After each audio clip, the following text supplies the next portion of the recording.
जय हिंद दोस्तों। आइए दोस्तों शुरू करते हैं जीके जीएस का एक और मॉक टेस्ट, जो कि दोस्तों मॉक टेस्ट नंबर हमारा दोस्तों पहला रहेगा। इससे पहले दोस्तों हमने आपको प्ले लिस्ट बना दी सभी मॉक टेस्टों की। तो दोस्तों ये मॉक टेस्ट हमारा पहला, और दोस्तों सभी प्रकार के क्वेश्चन हैं और एग्जाम में पूछे गए क्वेश्चन हैं सभी दोस्तों, और आने वाले एग्जाम के लिए महत्वपूर्ण रहेंगे। तो चलिए दोस्तों देर ना करते हुए शुरू करते हैं क्वेश्चन नंबर फर्स्ट। आगे की बात हम आगे बता देंगे। तो दोस्तों किस किस एग्जाम के लिए और कौन कौन से प्रश्न हमने लिए हैं और कुछ किस एग्जाम में पूछे गए हैं। तो चलिए दोस्तों देर ना करते हुए शुरू करते हैं। क्वेश्चन नंबर फर्स्ट है, क्वेश्चन नंबर फर्स्ट, प्रकाश की चाल का मापन सबसे पहले किसने किया था? प्रकाश की चाल का मापन सबसे पहले किसने किया था? ऑप्शन ए है आइंस्टीन ने, ऑप्शन बी न्यूटन ने, ऑप्शन सी रोमर ने, ऑप्शन डी गैलीलियो ने। तो किसने किया था? तो दोस्तों आंसर ये क्या था? ऑप्शन नंबर सी रोमर ने। दोस्तों प्रकाश की चाल का मापन सबसे पहले किसने किया था? तो ये क्या था? रोमर ने प्रकाश की चाल का मापन सबसे पहले रोमर ने किया था। और दोस्तों श्वेत प्रकाश 7 रंगों से मिलकर बना होता है। प्रकाश दोस्तों, प्रकाश जो श्वेत प्रकाश जो श्वेत प्रकाश 7 रंगों से बना होता है। इसकी पहचान न्यूटन ने की थी। किसकी प्रकाश की पहचान? इसकी पहचान न्यूटन ने की थी।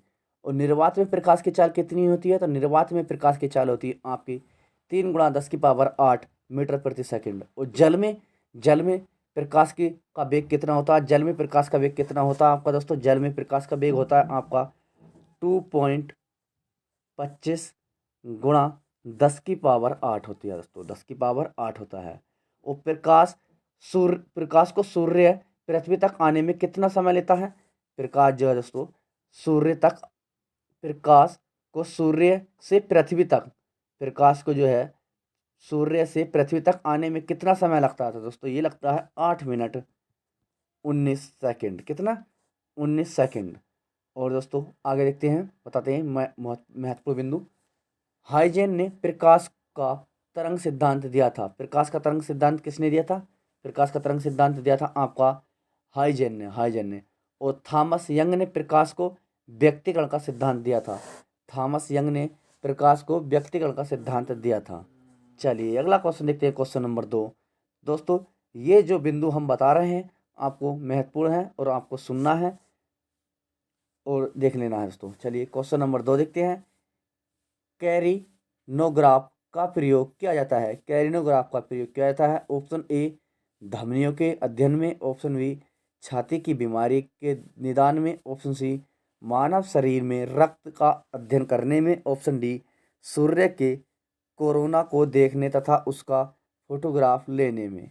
तो क्वेश्चन नंबर 2 का आंसर तो ये है आपका दोस्तों आंसर ऑप्शन नंबर डी सही है। ऑप्शन नंबर डी सूर्य के कोरोना को देखने तथा उसका फोटोग्राफ लेने में। पोमोलॉजी किसका अध्ययन है दोस्तों? पोमोलॉजी किसका अध्ययन है? तो ये पोमोलॉजी किसका अध्ययन है दोस्तों? ये फलों का अध्ययन है। फलों का अध्ययन दोस्तों आपका पोमोलॉजी, सॉरी दोस्तों, पोमोलॉजी किसका अध्ययन है दोस्तों? फलों का अध्ययन। और न्यूमरोलॉजी किसका अध्ययन है? तो ये अंकों का अध्ययन दोस्तों। किसका? न्यूमरोलॉजी दोस्तों आपका अंकों का अध्ययन है। किसका? अंकों का अध्ययन। और लेक्सोग्राफी शब्द का संकलन तथा लिखने का की कला है। लेक्सोग्राफी जो दोस्तों शब्दकोश संकलन तथा लिखने की कला है। एंटोमोलॉजी किसका अध्ययन है दोस्तों? एंटोमोलॉजी पूछा जाता है दोस्तों। तो ये दोस्तों कीटों का अध्ययन है। किसका? कीटों का अध्ययन दोस्तों एंटोमोलॉजी कीटों का अध्ययन है दोस्तों। और हार्मेटोलॉजी किसका है दोस्तों? हार्मेटोलॉजी किसका अध्ययन है? हार्मेटोलॉजी तो ये दोस्तों आपका है रुधिर एवं रुधिर रोगों का अध्ययन। तो दोस्तों जो बिंदु हम बता रहे हैं आपको ये मोस्ट इंपोर्टेंट बिंदु हैं और एग्जाम में पूछे जाने वाले बिंदु हैं। तो क्वेश्चन के संग दोस्तों कम से कम आपको एक क्वेश्चन के संग कम से कम 5 से 6 फैक्ट हम बताएंगे। और जो फैक्ट हम आपको बताएंगे तो ये दोस्तों एग्जाम में पूछे जाने वाले फैक्ट हैं। तो चलिए क्वेश्चन नंबर 3 देखते हैं। राष्ट्रीय ध्वज का सफ़ेद रंग किसका प्रतीक है? दोस्तों राष्ट्रीय ध्वज का सफ़ेद रंग किसका प्रतीक है? ऑप्शन ए सत्य तथा पवित्रता का, ऑप्शन बी शक्ति एवं समृद्धि का, ऑप्शन सी प्रगति का, ऑप्शन डी सामाजिक न्याय का। तो क्वेश्चन नंबर 3 का आंसर तो दोस्तों ये है राष्ट्रीय ध्वज का सफ़ेद रंग किसका प्रतीक है? तो दोस्तों आंसर ऑप्शन नंबर ए ये है सत्य तथा पवित्रता का, सत्य तथा पवित्रता का। तो क्वेश्चन नंबर 3 का आंसर ऑप्शन नंबर ए सही है।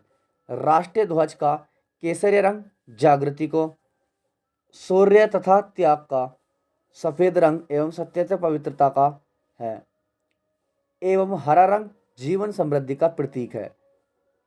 केसरी रंग दोस्तों, केसरी रंग ये जागृति का है, और शौर्य तथा त्याग सफेद रंग सत्य पवित्रता का है, एवं हरा रंग जीवन समृद्धि का प्रतीक है।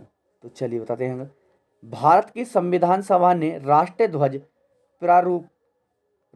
का प्रारूप 22 जुलाई 1947 का दोस्तों 22 जुलाई 1947 22 जुलाई 1947 को अपनाया था। राष्ट्रीय ध्वज की लंबाई तथा चौड़ाई का अनुपात कितना होता है? तो ये होता है आपका राष्ट्रीय ध्वज की चौड़ाई तथा लंबाई का अनुपात कितना होता है? तो ये होता है आपका 3:2। मोस्ट इंपोर्टेंट क्वेश्चन है। और राष्ट्रीय ध्वज में चक्र में कितनी तिल्लियाँ होती हैं? राष्ट्रीय ध्वज की चक्र में कितनी तिल्लियाँ होती है दोस्तों? तो ये होती है आपकी 24 तिल्लियाँ, 24 तिल्लियाँ दोस्तों। भारत का राष्ट्रीय कैलेंडर शक संवत आधारित है, जो अपनाया गया था। कब अपनाया गया था दोस्तों शक संवत? तो ये अपनाया गया था दोस्तों 22 मार्च। कब दोस्तों? 22 मार्च 1957 को, 22 मार्च 1957 को। चलिए अगला क्वेश्चन देखते हैं।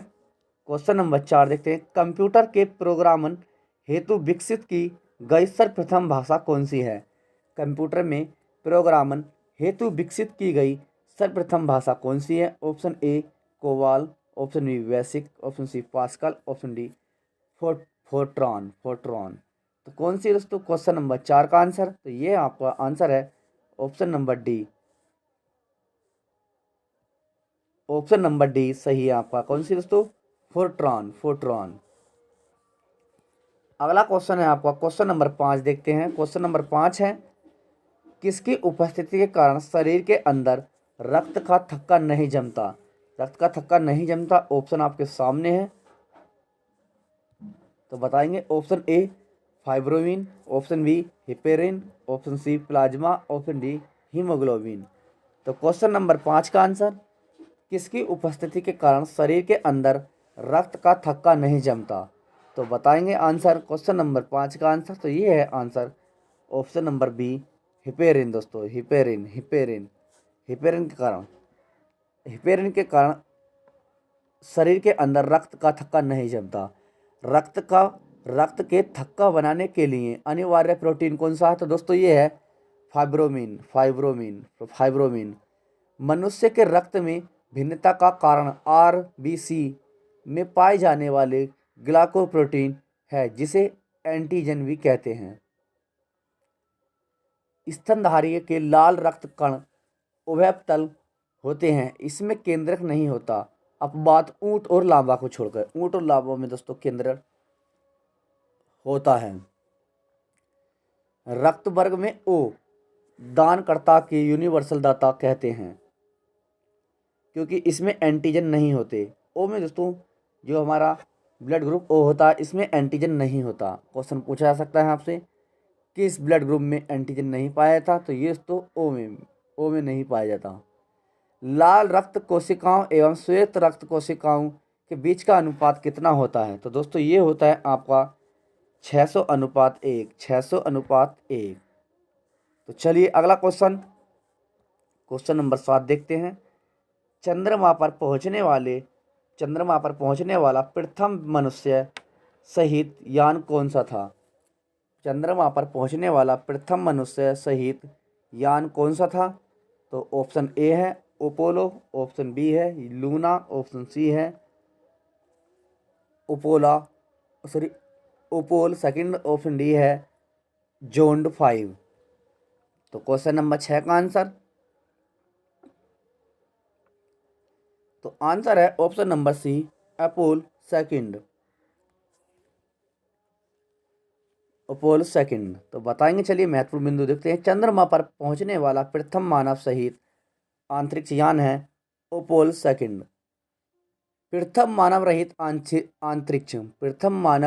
अंतरिक्ष यान लूना 16 है, लूना 16 है। चंद्रमा पर पहुंचने वाला प्रथम अंतरिक्ष यान ल्यूनिक फर्स्ट और यह अपोलो सेकंड योजना के अंतर्गत छोड़ा गया था। नेक्स्ट बिंदु है भारत का प्रथम संचार उपग्रह केंद्र कहाँ पर है दोस्तों? ये है आपका कहाँ? महाराष्ट्र में दोस्तों, महाराष्ट्र में। कहाँ है? महाराष्ट्र में, महाराष्ट्र में। आंतरिक्ष उपयोग केंद्र सैक कहाँ है? ये अहमदाबाद में, अहमदाबाद। क्या दोस्तों? सैक आंतरिक्ष केंद्र सैक, ये अहमदाबाद में। प्रथम अंतरिक्ष यात्री रूस कौन थे? तो ये थे दोस्तों, रूस के थे। प्रथम अंतरिक्ष यात्री रूस के थे। कौन थे? Yuri Gagarin. और भारत का प्रथम अंतरिक्ष यात्री कौन था? तो भारत का था आपका राकेश शर्मा। कौन था दोस्तों? राकेश शर्मा। चलिए अगला क्वेश्चन नंबर 7 देखते हैं। अटलांटिका महाद्वीप के किस भाग में भारत का स्थायी केंद्र स्थित है? Option A Mary Byrd Land, option B Queen Mary Land, option C Coats Land, option D Enderby Land. तो बताएंगे क्वेश्चन नंबर 7 का आंसर। तो ये है आंसर ऑप्शन नंबर बी, ये है Queen Mary Land, Queen Mary Land, Queen Mary Land. Dakshin Gangotri और मैत्री भारत का अटलांटिक में स्थित एक अनुसंधान केंद्र है। लाइकेन तथा मांस यह एक मुख्य वनस्पति है। लाइकेन तथा मांस एक मुख्य वनस्पति है। चलिए अगला क्वेश्चन देखते हैं, क्वेश्चन नंबर 8। क्वेश्चन नंबर 8 है, निकट दृष्टि दोष में दूर वाली वस्तु का प्रतिबिंब बनता है। निकट दृष्टि दोष में दूर वाली वस्तु का प्रतिबिंब बनता है। ऑप्शन ए रेटिना के पीछे, ऑप्शन बी रेटिना के आगे। तो दोस्तों निकट दृष्टि दोष में दूर वाली वस्तु का प्रतिबिंब बनता है, तो ये बनता है answer option number B retina के आगे। कहाँ बनता है? रेटिना के आगे। वृद्धावस्था में आंखें की समझन क्षमता घट जाती है। घट जाने के कारण जरा दृष्टि दोष कम हो जाता है। जरा दृष्टि दोष कम हो जाता है। जरा दृष्टि दोष को बायोफोल लेंस से के चश्मे से दूर किया जा सकता है। किससे? बायोफोल चश्मे से दूर किया जा सकता है। अभिबिंदुकता को गोलीय बेलनाकार लेंस की चश्मे द्वारा दूर किया जा सकता है। चलिए अगला क्वेश्चन देखते हैं। क्वेश्चन नंबर 9 है, किसी वस्तु का भार अधिकतम होता है। ऑप्शन ए निर्वात में, ऑप्शन बी हवा में, ऑप्शन सी जल में, ऑप्शन डी हाइड्रोजन में।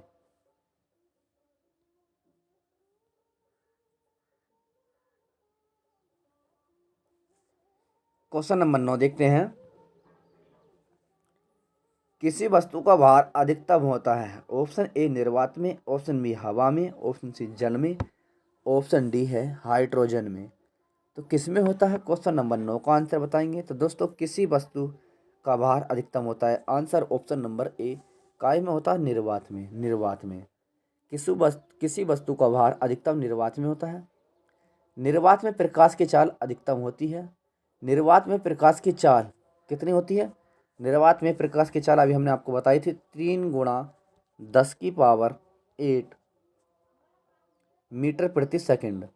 और इस्पात में ध्वनि की चाल अधिकतम होती है। इस्पात में जैसे कि लोहे में ध्वनि की चाल अधिकतम होती है। तो चलिए अगला क्वेश्चन नंबर 10 देखते हैं। क्वेश्चन नंबर 10 है आपका, पृथ्वी के भौगोलिक अक्ष और चुंबकीय अक्ष के बीच लगभग का कोण बनता है। Option A 20 degree, option B 18 degree, option C 15 degree, option D 0 degree. तो कितना बनता है क्वेश्चन नंबर 10 का आंसर? तो ये है option number B 18 degree. Option number B 18 degree. पृथ्वी के भौगोलिक अक्ष और चुंबकीय अक्ष के बीच लगभग 18 डिग्री का कोण बनता है। महत्वपूर्ण बिंदु दोस्तों, इन बिंदुओं को आप स्किप नहीं करें, पूरा की पूरी क्लास देखें और जो भी चैनल पर नया है तो चैनल को सब्सक्राइब कर दे, लाइक कर दे और शेयर कर दे। पृथ्वी पृथ्वी अपने अक्ष पर तेज सही 1/2 डिग्री झुका होता है, झुका हुआ है। ये क्वेश्चन पूछा गया दोस्तों ज़्यादा से ज़्यादा। पृथ्वी अपने अक्ष पर कितनी डिग्री झुका है? तो दोस्तों 23 सही 1/2। और इसी प्रकार इसके अक्ष इसकी कक्षा के सापेक्ष 66 सही 1/2 डिग्री कोण बनाता है। चंद्रमा को क्या कहा जाता है? तो चंद्रमा को दोस्तों एक जीवाश्म ग्रह भी कहा जाता है। क्या कहा जाता है? चंद्रमा को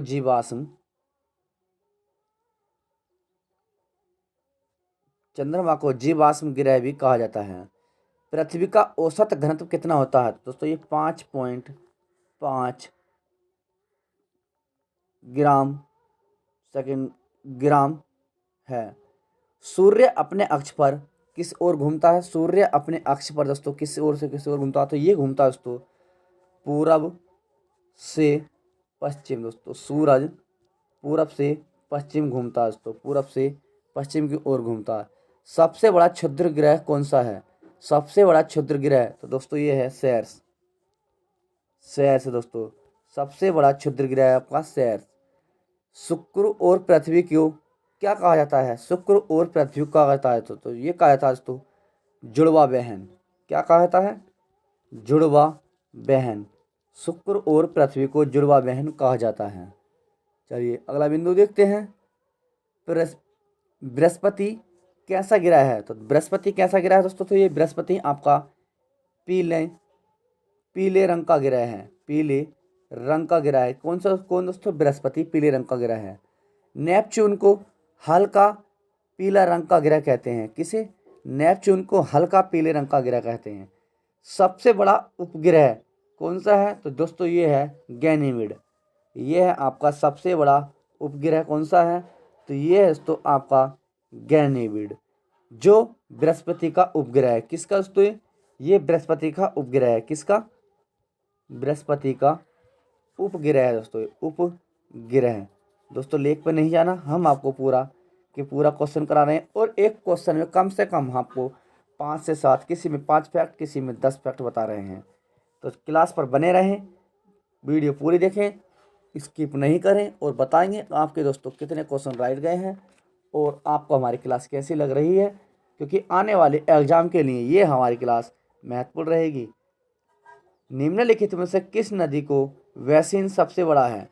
निम्नलिखित में से किस नदी का वैसीन सबसे बड़ा है? तो बताएंगे option A Kaveri, option B Krishna, option C Godavari, option D Mahanadi. तो क्वेश्चन नंबर 11 का आंसर तो ये है आपका ऑप्शन नंबर सी सही है दोस्तों। ये है गोदावरी। दोस्तों गोदावरी सबसे बड़ा वैसीन कहाँ पर है? गोदावरी नदी पर, गोदावरी नदी पर। तो चलिए अगले महत्वपूर्ण बिंदु देखते हैं। भारत का सबसे बड़ा कॉरिडोर कौन सा है दोस्तों? तो ये है आपका रामेश्वरम। रामेश्वरम रामेश्वरम मंदिर। सबसे बड़ा कॉरिडोर कौन सा है? तो दोस्तों ये रामेश्वरम मंदिर। भारत का सबसे बड़ा गुफा मंदिर कौन सा? तो दोस्तों ये है आपका कैलाश। कौन सा? कैलाश मंदिर, जो एलोरा में पड़ता है, एलोरा में। कैलाश मंदिर जो एलोरा में पड़ता है। अगला देखते हैं बिंदु। भारत की सबसे बड़ी मीठे पानी की झील कौन सी है? तो भारत की सबसे बड़ी मीठे पानी की झील है आपकी, तो ये है आपकी कौन सी झील है दोस्तों? बुलर झील। बुलर झील। कौन सी? बुलर झील, जो कि कश्मीर में पड़ती है दोस्तों, कश्मीर में। ये प्रकार भी देख लेना बिंदु दोस्तों, जो कि कश्मीर में पड़ती है। और भारत की सबसे लंबी सुरंग, भारत की सबसे लंबी सुरंग कौन सी है? सबसे लंबी सुरंग है दोस्तों आपकी चेनानी सुरंग, जो भी दोस्तों आपकी जम्मू कश्मीर में पड़ती है। जम्मू कश्मीर कितनी लंबी है दोस्तों? 1.5 किलोमीटर। 1.5 किलोमीटर दोस्तों। और इसके बाद देखते हैं महत्वपूर्ण बिंदु। भारत का सबसे कृत्रिम झील, भारत की सबसे कृत्रिम झील कौन सी है? तो ये है दोस्तों गोविंद वल्लभ पंत। गोविंद वल्लभ पंत दोस्तों, गोविंद वल्लभ पंत झील, गोविंद वल्लभ पंत सागर झील। सबसे बड़ा रेगिस्तान कौन सा है? तो सबसे बड़ा सा रेगिस्तान कौन सा आपका है दोस्तों? ये काफ़ी आसान क्वेश्चन। ये है आपका सहारा। सबसे बड़ा रेगिस्तान है आपका सहारा, जो पड़ता है आपका दक्षिण अफ्रीका में। कहाँ पर? दक्षिण अफ्रीका में। अगला बिंदु देखते हैं दोस्तों, क्वेश्चन नंबर 11 का अगला बिंदु है आपका सबसे बड़ा डेल्टा कौन सा है? तो दोस्तों आप सभी को पता है सुंदरबन का डेल्टा कितना है? ये दोस्तों है 12,872 वर्ग किलोमीटर में दोस्तों। और सबसे बड़ा लिवरपूल, तो दोस्तों सबसे बड़ा लिवरपूल कौन सा? तो दोस्तों ये है आपका कौन सा है पुल? सबसे बड़ा लिवरपूल है दोस्तों आपका हावड़ा ब्रिज। कौन सा? हावड़ा ब्रिज। हावड़ा ब्रिज है दोस्तों, हावड़ा ब्रिज, जो पड़ता है आपका कहाँ पर? कोलकाता में। तो चलिए अगला क्वेश्चन देखते हैं, क्वेश्चन नंबर 12। क्वेश्चन नंबर 12 है आपका द्रविड़ शैली का उत्कृष्ट उदाहरण निम्नलिखित में से किसमें या किसे कहा जाता है? ऑप्शन ए कांचीपुरम का कैलाश मंदिर, ऑप्शन बी होयसलेश्वर का मंदिर, ऑप्शन सी कोणार्क का सूर्य मंदिर, ऑप्शन डी तंजौर का भद्रेश्वर मंदिर। तो बताएंगे क्वेश्चन नंबर 12 का आंसर। तो ये है आपका answer option number D, Thanjavur का बृहदेश्वर मंदिर। अगला क्वेश्चन है आपका क्वेश्चन नंबर 13 देखते हैं। गुप्त शासकों द्वारा जारी चांदी के सिक्के कहलाते थे? गुप्त शासकों द्वारा जारी चांदी के सिक्के कहलाते थे? ऑप्शन ए रूपक, ऑप्शन बी कासापीड़, ऑप्शन सी दिनार, ऑप्शन डी पर्ण। तो क्या कहलाते थे क्वेश्चन नंबर 13 का आंसर? तो ये कहलाते थे दोस्तों आंसर ऑप्शन नंबर ए रूपक।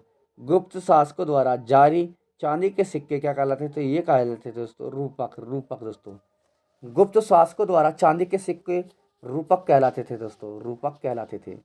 इसी प्रकार अगले बिंदु देखते हैं। गुप्त शासकों द्वारा जारी सोने के सिक्कों को क्या कहते थे?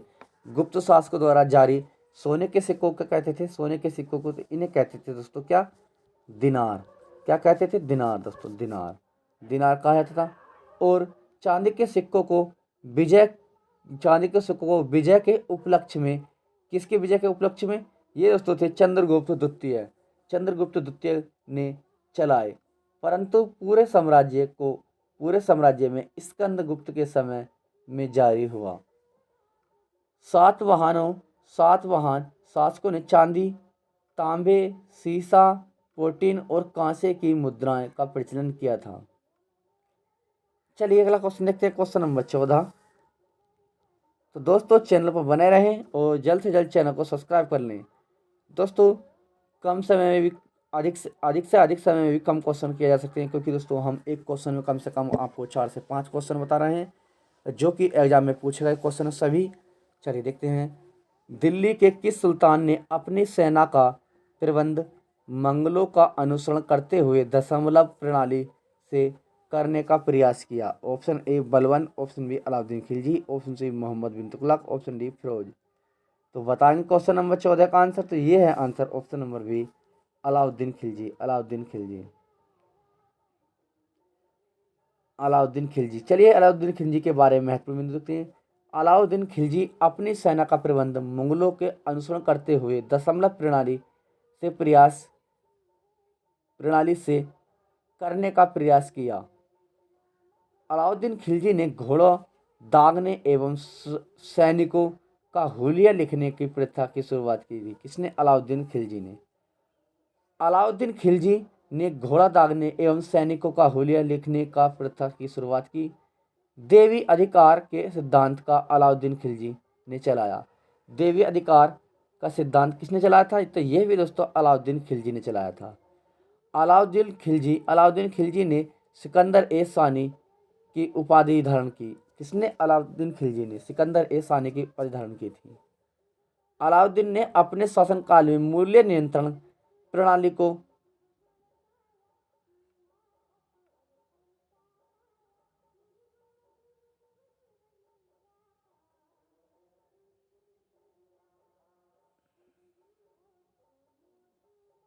चलिए अगला क्वेश्चन देखते हैं, क्वेश्चन नंबर 15 देखते हैं। शून्य आधारित बजट का क्या अर्थ होता है? शून्य आधारित बजट का क्या अर्थ होता है?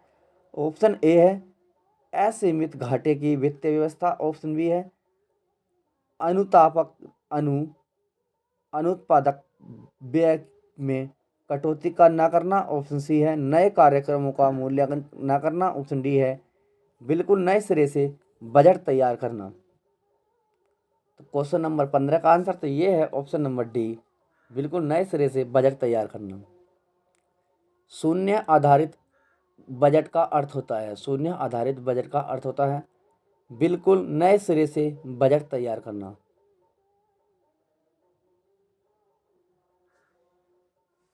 चलिए महत्वपूर्ण बिंदु देख लेते हैं इनके बारे में भी हम क्वेश्चन हो गए।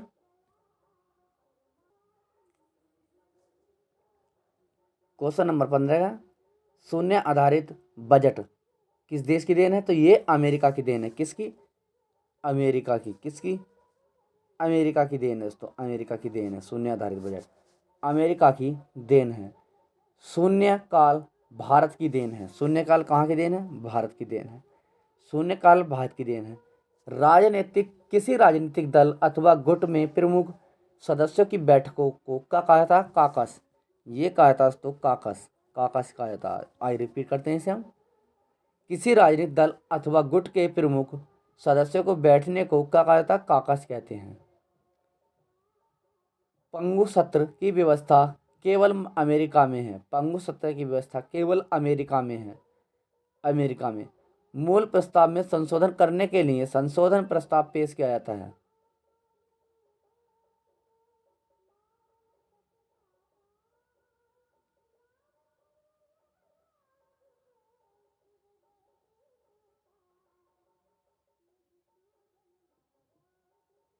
तो बताइए क्वेश्चन नंबर 15 का आंसर। क्वेश्चन नंबर 15 देखते हैं।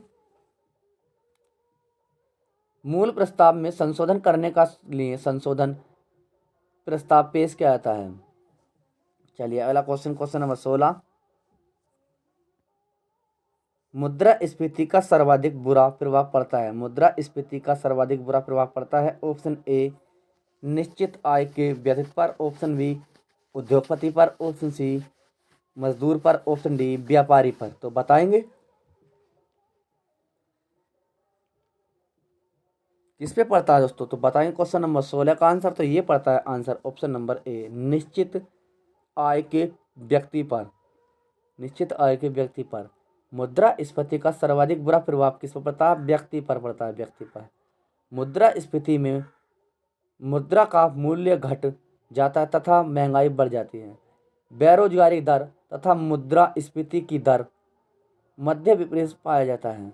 मुद्रास्फीति की माप सामान्य कीमत सूचकांक द्वारा की जाती है।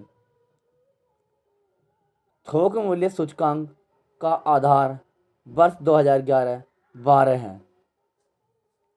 अगला क्वेश्चन है क्वेश्चन नंबर 17।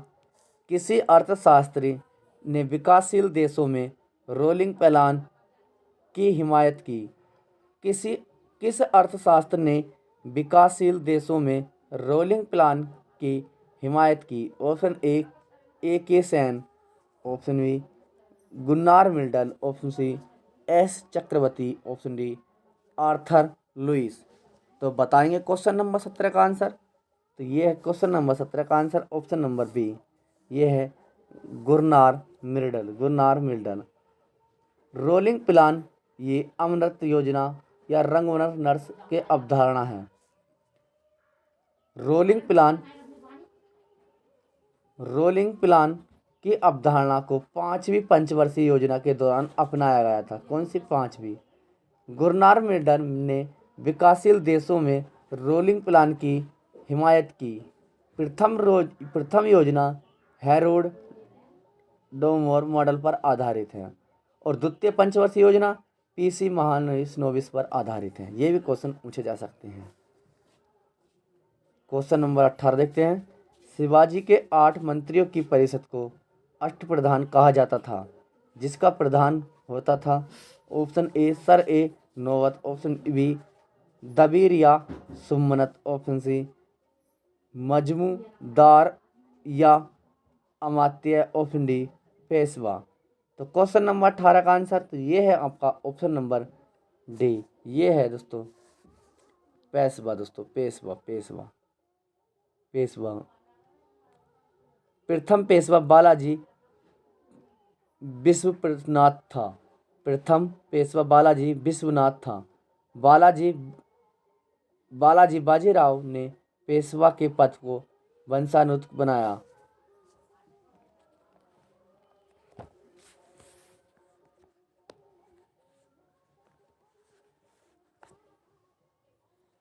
बालाजी बाजीराव को नाना साहब के नाम से जाना जाता था।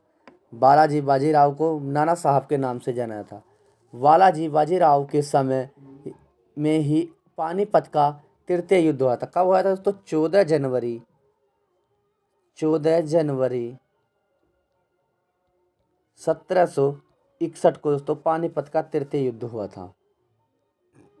पानीपत का तृतीय युद्ध अहमद शाह अब्दाली व मराठे के बीच हुआ था। इसमें दोस्तों मराठों का नेता विश्वराव था। बाजीराव प्रथम को लड़ाकू पेशवा और हिंदू शक्ति का अवतार कहा जाता था। पेशवा का नाना फडणवीस को मैकियावेली कहा जाता था। माधवराव नारायण प्रथम को अंतिम महान पेशवा कहा जाता था। तो चलिए क्वेश्चन नंबर 19 देखते हैं। कैपिटल मार्केट का अर्थ होता है। कैपिटल मार्केट का अर्थ होता है ऑप्शन ए प्रतिभूति बाजार, option B mutual fund, option C मुद्रा बाजार, ऑप्शन डी उपयुक्त सभी।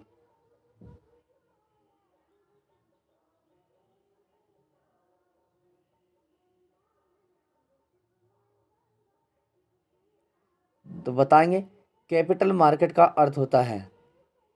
क्वेश्चन नंबर 19 का आंसर तो ये है दोस्तों, आंसर ऑप्शन नंबर डी, यानी कि दोस्तों प्रतिभूति बाजार, म्यूचुअल फंड और मुद्रा बाजार। ऑप्शन डी है उपयुक्त सभी। तो आंसर उपयुक्त सभी सही है।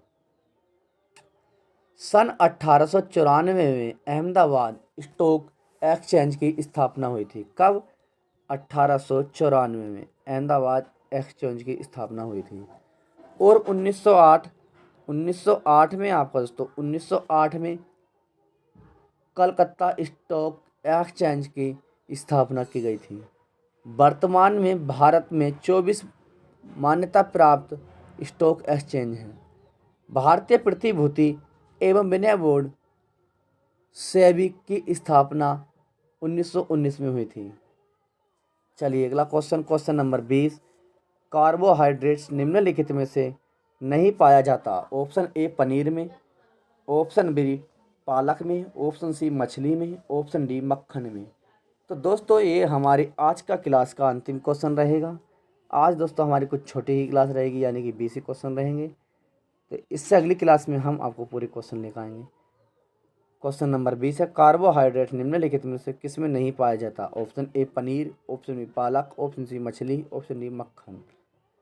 तो क्वेश्चन नंबर 20 का आंसर तो ऑप्शन नंबर बी, ये दोस्तों पालक में नहीं पाया जाता कार्बोहाइड्रेट। और तो बताएंगे पालक में लोहा पाया जाता है। दोस्तों पालक में लोहा पाया जाता है, लोहा यानी कि आयरन। मछली के लीवर तेल में विटामिन कौन सा होता है? तो दोस्तों मछली के लीवर तेल में विटामिन डी पाया जाता है। मछली और सांस में ज़्यादा प्रोटीन पाया जाता है। मछली और मांस में ज़्यादा प्रोटीन पाया जाता है। आंवले में विटामिन कौन सा पाया जाता है? तो आंवले में विटामिन सी पाया जाता है। गाजर मूली में विटामिन कौन सा पाया जाता है? तो ये पाया जाता है ए, गाजर और मूली में विटामिन ए पाया जाता है। टमाटर में विटामिन कौन सा पाया जाता है? तो टमाटर में विटामिन के पाया जाता है, के। तो दोस्तों आज की क्लास हम यहीं समाप्त करते हैं। तो दोस्तों ये हमने 20 क्वेश्चन कम समय में अधिक से अधिक, और 20 में नहीं दोस्तों, हमने कम से कम आपको 100 क्वेश्चन कंप्लीट करा दिए हैं। एक क्वेश्चन कम से कम 5 फैक्ट हमने बताए हैं जो कि एग्जाम में पूछे गए फैक्ट हैं। तो आप भी दोस्तों जुड़ जाएं और क्लास पूरी देखें, स्किप नहीं करें। कोई भी क्लास हो दोस्तों स्किप नहीं करनी, फुल की फुल देखनी है, क्योंकि आने वाले एग्ज़ाम के लिए ये आपको बहुत ही लाभदायक और